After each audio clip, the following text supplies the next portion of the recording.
All right, what up guys? Talking about back leg ground force. I just want to make this quick little video just to kind of put more things into context, I guess, because it's one of those, I think there can be a lot of interpretations of what it's supposed to look like, or if it's, if I don't do this, then I don't throw hard. Like there's a lot of variables within the delivery, and I think that's something that I want to talk more and more about is like, yeah, we can optimize each and every little segment of the delivery.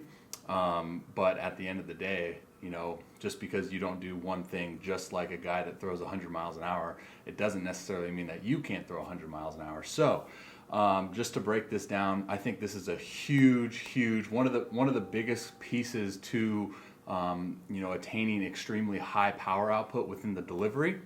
And just to break it down further, when we think about ground force and we think about the application into that backside, I think there can be a misinterpretation of how to go about it, and I know I do this a lot too. This is where we can talk more and more about like the vertical shin and the direction of the knee and the heel disconnection, which I'm gonna do more and more blogs about all of these subjects.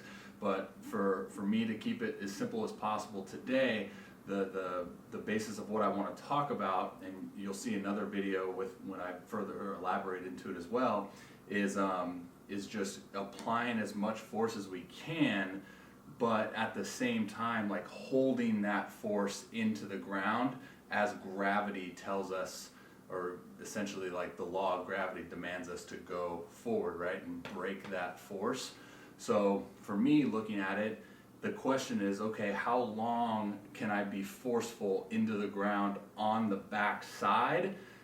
Therefore, when I do go to transfer that force and my hips do go to rotate, I have more energy to bring up through that kinetic chain and out through the fingertips, right?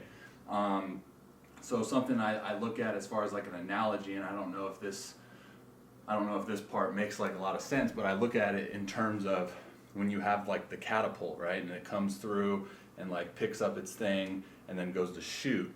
I kind of look at like the body and the backside in that same sense, where I'm trying to make sure that everything's happening on time to maximize my power output, right? So when I look at holding that force in the backside or holding that external rotation of that back knee / hip, and then we look at where like the arm path is, I'm looking at how much time difference do I have from when my back leg begins to go into internal rotation to when my hand gets up into that throwing position, right?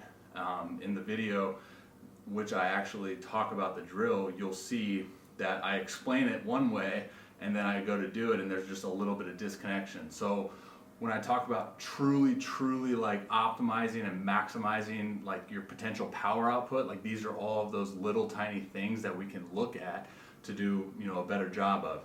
So just to break it down further, like that catapult analogy, when it goes to throw, like everything is happening on time and all of the energy is dispersed at once. So when we look at like the delivery, if this knee can hold that force into the ground while we're still building up that, retraction, torque, rotation of the upper half, whatever you want to call it, hip shoulder separation, and then as soon as we go into that position to get that hand placement up ready to rock and fire, then if we start transferring that force from the ground and we go into internal, and then we can push off the ground from the back side while this is getting into that position.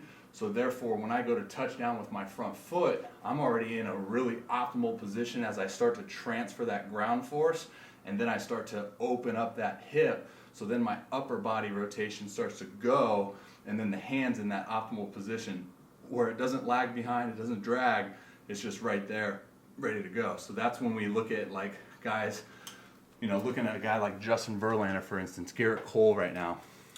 These are all guys that you look at and they're like, man, this guy's got effortless velocity, right? So it's about moving through time and space as efficiently as possible, and it's about really just maximizing every little part of that delivery.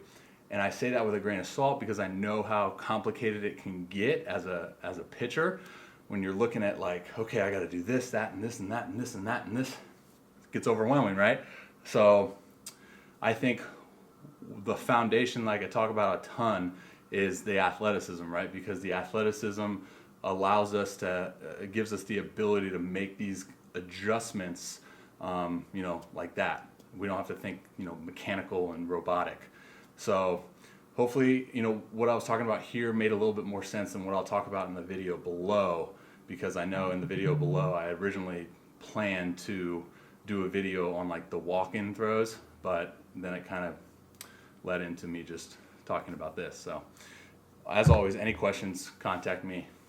Dope.